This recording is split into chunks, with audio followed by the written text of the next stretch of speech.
மகா சிவராத்திரி வரலாறு. மாசி மாதம் தேய்பிறை சதுர்த்தசி திதியில் அம்பிகை சிவபெருமானை வணங்கியதாலேயே இந்த நாளில் மகா சிவராத்திரி கொண்டாடப்படுகிறது.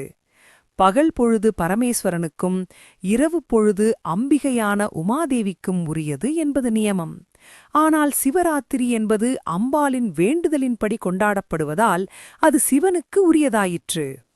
பிரளய காலத்தின் போது பிரம்மனும் அவரால் சிருஷ்டிக்கப்பட்ட அனைத்து ஜீவராசிகளும் அழிந்துவிட்ட நிலையில் இரவு பொழுதில் அம்பிகை உமாதேவி பரமேஸ்வரனை நினைத்து 4 ஜாமங்களிலும் இரவு முழுவதும் ஆகம விதிப்படி பூஜை அர்ச்சனை செய்தாள்.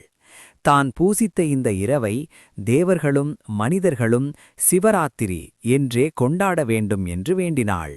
சிவராத்திரியன்று சூரியன் மறைந்தது முதல் மறுநாள் காலை சூரியன் உதயமாகும் வரை சிவனை பூஜை செய்பவர்கள் யாராக இருந்தாலும் அவர்களுக்கு எல்லாவிதமான பாக்கியங்களையும் தந்து முடிவில் மோட்சத்தையும் அளிக்க அருள் புரியுமாறு அன்னை வேண்டுதலின்படி கொண்டாடப்படுவதால் அது சிவனுக்கு உரியதாயிற்று.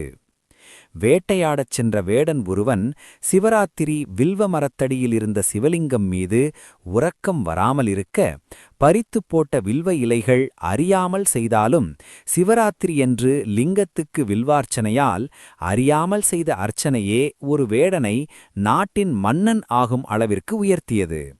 எனவே பக்தியுடன் சிவராத்திரி விரதமிருப்பவர்கள் எத்தனை பிறவி எடுத்தாலும் அவர்களது சந்ததியும் செல்வ வளத்துடன் திகழும். பாசபந்தத்தில் கட்டுண்டு உழலும் பசுக்களாகிய நம்மை உய்விக்க எம்பெருமான் அரூபரூபமாகிய லிங்கரூபத்தில் தோன்றி அருள்பாலித்ததால் சிவராத்திரி இரவில் லிங்கமூர்த்திக்கு செய்யும் அபிஷேகமும் வில்வத்தள அர்ச்சனையும் மிகவும் சிறப்பு வாய்ந்தது. சிவபெருமானுக்குரிய புனித இரவாகும்.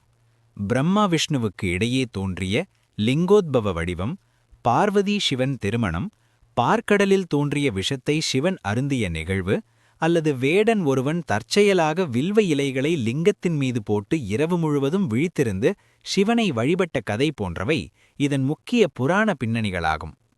சிவராத்திரி கதையின் முக்கிய அம்சங்கள். லிங்கோத்பவ கதை.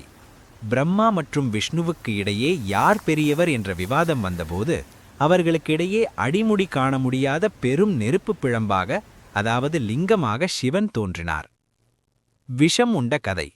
தேவர்களும் அசுரர்களும் பார்க்கடலை கடைந்தபோது வெளிப்பட்ட ஆலகால விஷத்தை உலகம் அழியாமதிருக்க சிவபெருமான் தன் கழுத்தில் தாங்கி நீலகண்டன் ஆனார். வேடனின் கவை. சிவராத்திரி விரத மகிமை. ஒரு வேடன் தன் பசியால் தவிக்கையில் ஒரு வில்வ மரத்தின் மீது அமர்ந்து தற்செயலாக வில்வ இலைகளை கீழே இருந்த லிங்கத்தின் மீது தூவினான். அந்த நாள் சிவராத்திரி என்பதால் அவன் அறியாமல் செய்த பூசையே அவனை முக்தியடையச் செய்தது. சிவராத்திரி கொண்டாட்டம். இந்த இரவில் சிவபக்தர்கள் விரதமிருந்து கண்விழித்து 4 காலங்களிலும் சிவலிங்கத்திற்கு சிறப்பு அபிஷேக ஆராதனைகள் செய்து வழிபடுவார்கள். இது உள்ள தூய்மை மற்றும் அறியாமையை நீக்குவதை குறிக்கிறது.